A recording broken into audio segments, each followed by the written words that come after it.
Hi,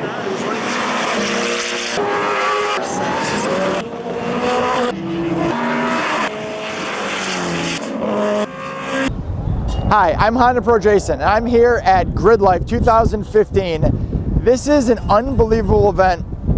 It's racing, it's a car show, it's camping, it's lifestyle, it's everything you'd want from today's motorsports. So I'm going to walk you guys around. I'm going to show you some of the really cool cars that are here, some of the camping that goes on, a little bit of racing, a couple of interviews, and even some music. Check this out. Behind me is a huge stage, and at night, after the track goes cold, they do what's called After Grid. They have some top selling DJs up there, and they are spinning, they're having a blast, and the crowd's crazy. A little windy today, but yesterday was raining. So I'll take the wind and the cold over the rain any day.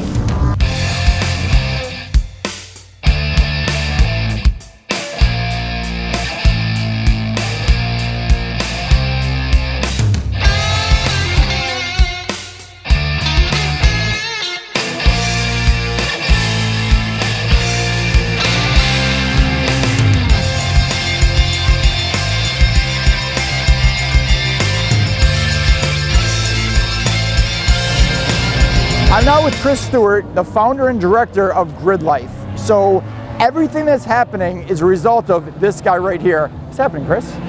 Not too much, man. Well, dude, obviously. some stuff. Yeah, you have like 3,500 people here going crazy. Is that about right, 3,500? Yeah, that's about right. That's about right. What an awesome event. Thanks, man. You know, it's been a hustle for sure. I've been working real hard for the last 7 months on this event. Say, longer than that. Yeah, longer than that. I saw you hustling about a year ago. This guy's going coast to coast. You guys thought I travel a lot? Man, Chris goes coast to coast talking about and promoting this event, and it was all worth it. This is really one of the events of the year. It's outstanding how you brought everyone together. Yeah, that was kind of the goal. Like, I've been a track guy for a long time, you know, but I really like cars in general. I got a lot of friends who drift. I got a lot of friends who, you know, do parking lot meetups and do a lot of shows. And I got a ruckus gang coming by. All right. There you go. But the idea is I've been doing track stuff, you know, and like there's a lot of people even in that show world that are like, oh, you know, I really have like, might want to track, but there's all these excuses and all these barriers, and we have a really great venue to bring a lot of different people together, so we wanted to make something that was accessible so that everyone can have a place, you know, at a venue that has moving vehicles and celebrates speed, and give all those different pieces kind of a place to go. And then we took music and glued it all together in hopes that it would work. It seems to have worked. No, it's been amazing. I mean, even barring the weather, it's been just an outstanding time out here. We were talking about that. There was a whole lot of what ifs, you know, for Grid Life. Like, what if it rains all day?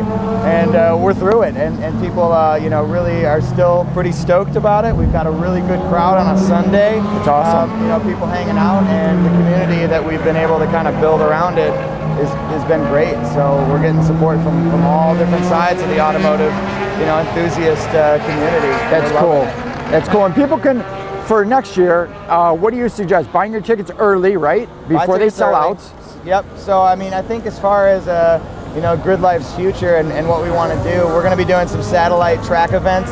You know, I think we're pretty much at scale. We're not looking to get bigger. We're just looking to get better. We're going to refine it, you know, so tickets ahead of time, you know, we're going to be looking at about 3,500 to 4,000 as a capacity, so it's going to be something pretty special for the people that get in.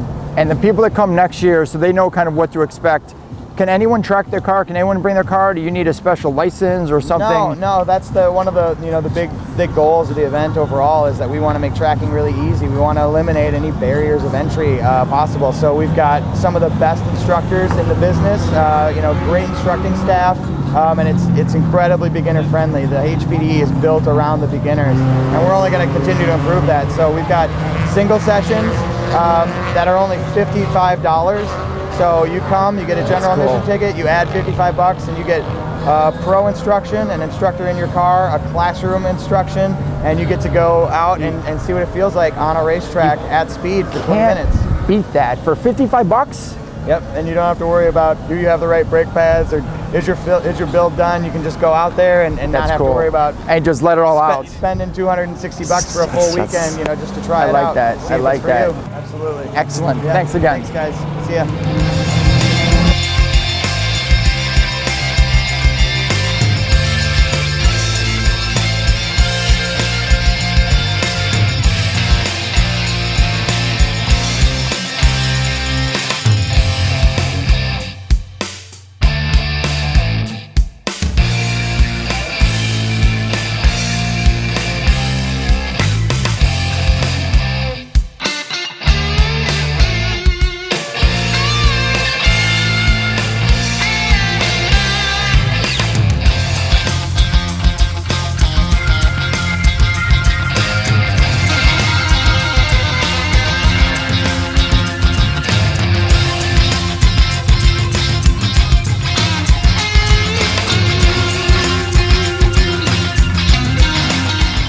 Cody, owner of Love Fab, and Cody brought out one of his many vehicles. Can you explain what we're standing in front of? This is our 2016 Pikes Peak car. I call it the NV8. It's a play on NSX and V8. There really isn't much left of NSX except for the wheel bearings, but in any case, it's a monstrosity and it's ongoing. Have you ran it yet? Has it been on a track yet? This iteration, no, but the driver's cell and the engine and chassis, the engine and drivetrain have been. What track do you think you're going to get it on first? We'll be at Gingerman. At Gingerman, here. My next goal is for Honda Meet, mid-July. Okay. I'm going to be at Honda Meet. Cody's going to be at Honda Meet. And this monster is going to be at Honda Meet. So I'm very excited to see this thing run. How long have you been building it, approximately? Well, it took a few months to strip it down from the 2013 massive explosion chassis that happened. So that was at Pikes Peak. Yes, that happened at Pikes Peak. Suspension failure. It was a disaster, but I was okay, and all the expensive things were okay. So it started the rebuild about September of 2013. Okay. And here we are in 2015. I've just been working on it with my spare time, and it looks awesome. Thank you. And everyone that walks by is just looking at it going, what in the, yeah, it's cool. So I'm very excited to see this thing in West Michigan. Me too. It's going to be cool. Hey, thank you for your help. I'm going to put links below to all Cody's stuff so you guys can check out Love Fab, check out this car.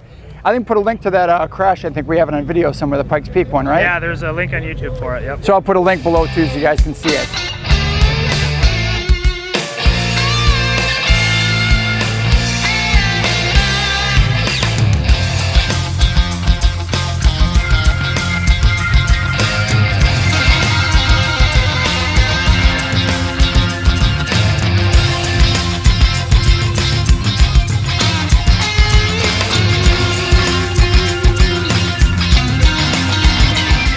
Now I'm here at the Shocker Joe booth. Shocker Joe, how are you? I'm good. How are you? I'm good, man. Good to see you. We've known each other for a couple years now. Yeah. And I don't really know how the whole Shocker Joe with the apparel and the brap and everything. How long have you been doing this? I started doing this in 2013, so it really hasn't been too long. So a couple years. Yeah. Pretty much when we kind of met. Yeah, right. Around That's cool. And a lot of what you do is surrounding the Sloth. Yeah. Can you explain that a little bit? Kind of give me a background on why the Sloth is the Sloth? Yeah, this is it right here, and this is Slothy McSlammerson is what we kind of dubbed him. He has a name? Yeah, he has a name. Slothy McSlammerson. Yeah, it's a mouthful, but well, I started actually with an earlier shirt, and I sold that, and then I had the idea of doing a wagon shirt, a lowered wagon shirt is how it started. And because I'd go to IA and some of these other events, and people would have lowered wagons. These little slam that they'd be pulling people around, much like what this looks like right here, kind of like that. Yeah. Cool. Yeah. So I saw that. I wanted to have my illustrator draw that. Yeah. And had Luke draw the wagon for me, and when he did it, I loved it, but it really needed to have something inside of it. And at the time I just said to Luke, the wagon looks great, it needs something in it, so put a sloth in it. A sloth. That was the idea. And that's cool. That's how it all came about. And that's then awesome. I made it and started selling the shirts. The shirts sold really well. Yeah. And people have been really receptive of it, and it's been great. I got a couple myself, and Romeo's got one here, as you can see, Ugh. So we got kid sizes, which I think is awesome because not a lot of people are doing apparel with kid sizes. No. Which is cool. How does it, like, when you see kids wearing your stuff, how does that make you feel? Awesome. Isn't that cool? I like it a lot. I think I love to interact with people and just make smiles happen, you know? That's cool. And I love the fact that kids are starting to really appreciate the Slothy. And next, I think I'm probably gonna do the spark plug design on kids' shirts. That's cool, and too.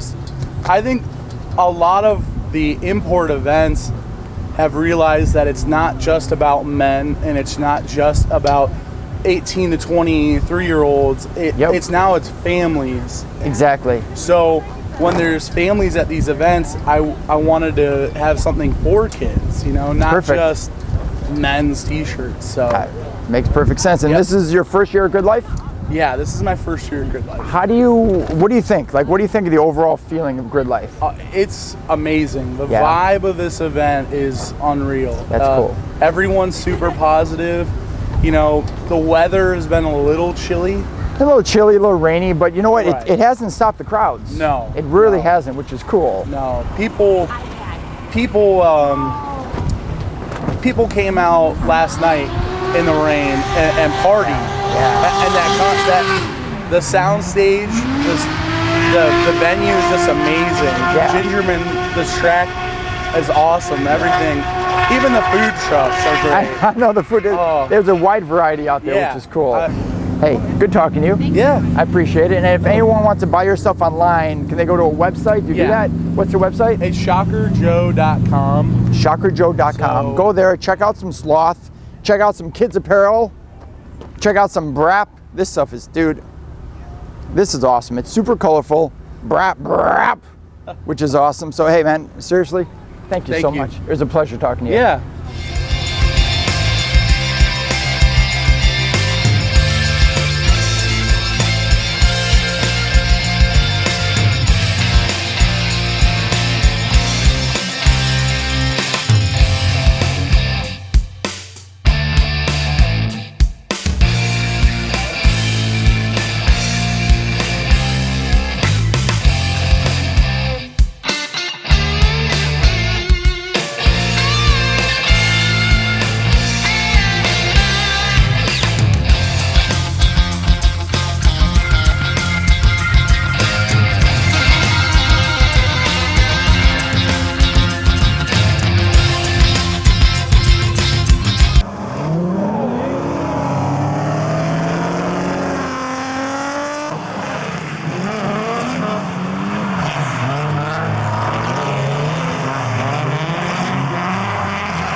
Okay, that completes my coverage of Grid Life 2015 here from Gingerman Raceway in South Haven, Michigan.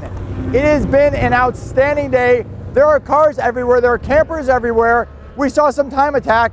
We saw some cars that were Le Mans cars coming through, some incredibly fast cars, great show cars, great food, great people.